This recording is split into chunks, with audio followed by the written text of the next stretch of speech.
meron na kayong sinasabi that there's now a shortage of construction workers in the country. Ano ho ba yung nangyari? Yeah, definitely tama talaga. Kasi this concerns construction workers like my district that I represent. Now, sa data ng PSA, last 2018, there are about 40,000 building permits na na-issue, no? 40,000 building permits translate into 40,000 projects yan.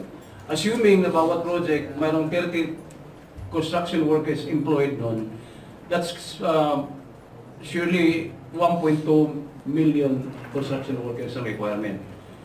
Ang sinabi ko dati sa kanila, that's only for the fourth quarter. Now, according to the Department of Finance, ang ating investment for 2019 is in 900 billion pesos. 30% of this investment is allotted for personnel, no? Sa labor.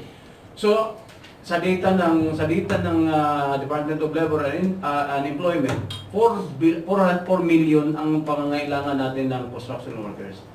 Ang tanong ko sa kanila, if we have enough supply of this, sabi nila wala na. Totoo, wala na. In fact, nakipag-usap ako sa Philippine Contractors Association and other big construction corporation. Sabi nila, ang hiring ng kanilang construction workers ngayon hanggang Luzon, hanggang Mindanao na.